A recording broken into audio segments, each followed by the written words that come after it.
जितेंद्र मोहन वट्टा जौनपुर। आज हम लोग एकोनाइट नेप्लस 30 या 200 के बारे में homeopathic symptom doctor EB nice के लीडर्स नाइस बुक के होम्योपैथिक सिम्टम के बारे में डिस्कस कर रहे हैं। भय, मृत्यु से भय लगता है। भीड़ में जाने और बाहर जाने से सदैव भय महसूस होता रहता है। सर्दी, विशेष रूप से सूखी सर्दी लगते ही व्यक्ति बीमार हो जाता है। रक्त अवरोध और प्रदाह, उत्कंठा, ताप और बेचैनी कष्ट से रोगी छटपटाने लगता है। शरीर की चादर इत्यादि उतार कर फेंक देता है।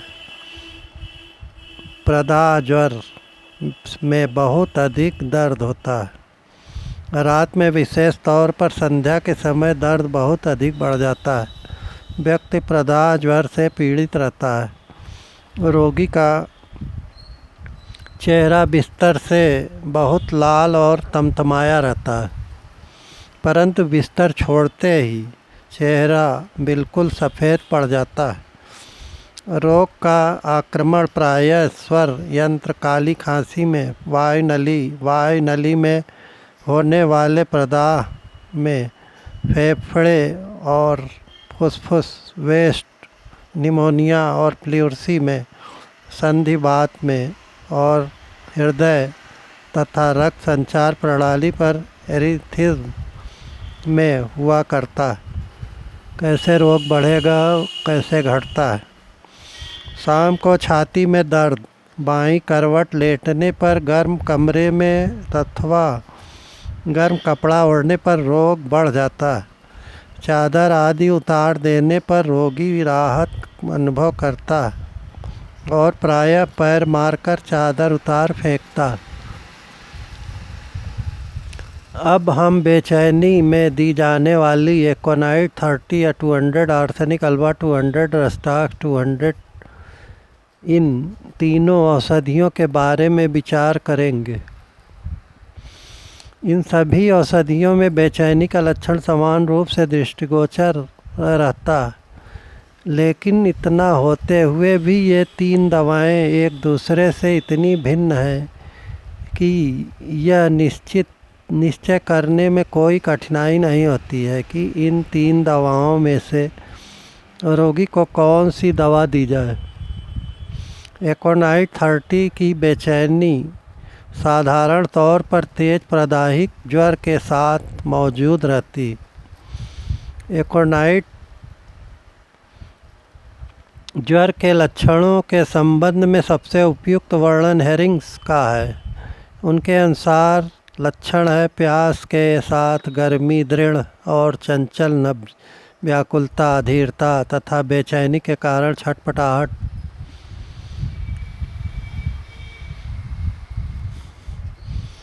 आमतौर पर प्रदाह जनित विकारों का या रोगों में भी चिकित्सक एकोनाइट 30 और बेलाडोना 200 की एक खुराक अदल बदल कर देते हैं। यह चिकित्सा उचित नहीं है। इन दोनों दवाओं का एक ही समय में इस्तेमाल नहीं हो सकता, क्योंकि यद्यपि कई बार इस प्रकार अदल बदल कर दवाओं का प्रयोग करने से रोगी को आराम मिलता नज़र आता है, परंतु वस्तुतः रोगी एक ही चुनी हुई दवा के असर से ही रोग मुक्त होता है। दूसरा दवा तो उनके आरोग्य लाभ में बाधा ही पहुंचाता है। साथ ही ऐसी भी संभावना रहती है कि स्वयं ही स्वस्थ हो गया हो। Most important symptom. ऐसे अनेक रोगी होते हैं जिनके बारे में चिकित्सक यह मानता है कि वे उसके इलाज से ही अच्छे हुए हैं, परंतु असलियत में इन रोगियों को केवल स्वास्थ्य लाभ होता है और उसका श्रेय चिकित्सक को नहीं जाता है। अब हम एकोनाइट 30 और बेलाडोना 200 के प्रकृतिगत अंतर पर विचार करेंगे। फीवर में इन दोनों में ही रोगी की त्वचा गर्म रहती, लेकिन एकोनाइट 30 की त्वचा विशेष रूप से खुश्क और गर्म रहती है, उसमें त्वचा में पसीना नहीं आता है। बेलाडोना 200 में शरीर के ऊपरी भाग में अधिक गर्मी रहती है, परंतु शरीर के ढके हुए अंगों में पसीना आता रहता है। एकोनाइट 30 का रोगी कष्ट से छटपटाता रहता है। अनइजीनेस, घबराहट, बेचैनी, उलझन, डर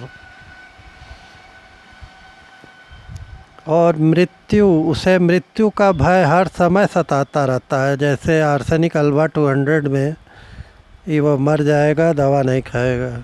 बेलाडोना में 200 में निम्न अवस्था में रोगी पर अचेतना, झकोरों और ऐंठन का दौरा सा पड़ता है। Most important symptom. एकोनाइट 30 में रोगी को छाती और दिल में बहुत तकलीफ़ होती है। हार्ट पेन में बहुत अच्छा काम करती है एकोनाइट 30 या 200, जबकि बेलाडोना 200 में सारी तकलीफ़ों का केंद्र मस्तिष्क में महसूस होता है, सिर में दर्द की वजह से। अनबियरेबल पेन के लिए एकोनाइट 30, कैमोमिला 30, कॉफिया 30, ओपियम 30 और स्ट्रामोनियम 200 या 1000 या 10,000 नंबर देने से लाभ होता है। माइंड सिम्टम में एकोनाइट में रोगी को प्रलाप विकार न होते हुए भी मृत्यु भय सताता है।